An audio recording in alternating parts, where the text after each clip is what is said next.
Hello, everybody. So, I'm a very great fan of Abraham Lincoln, especially because of the fact that he has a role to play in the liberation rights for Black Americans in the United States of America.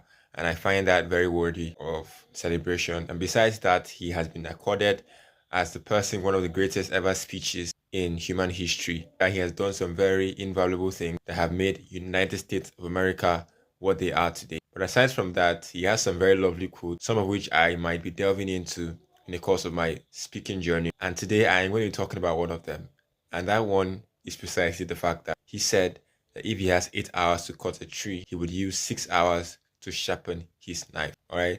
The first time I heard this quote, I didn't quite understand it until I began to ponder on what this quote really means. Now, it is easy to say if you have 8 hours to cut down a tree, the first thing you do is obviously to pick up a saw and start cutting down that tree. But guess what? If you do that way, you may not end up cutting that tree within that 8 hour period. But if you sharpen your knife, okay, especially if the knife is just any knife given to you, they didn't specify whether the knife is sharp or not. If you take your time to sharpen that knife, knowing fully well that because of the sharpening that knife, the job is going to be a lot easier for you, then you would spend time doing just that. Now, when it's time to eventually cut the tree, instead of struggling and stressing yourself, you find out that it becomes a lot easier to cut down that tree because the blade is sharper. In the same vein, in our lives in general, there are certain things that we cannot get on top of, that we cannot succeed in because we do not have the requisite level of skill and tool to make that thing a success for ourselves. And as such, there is a need to go ahead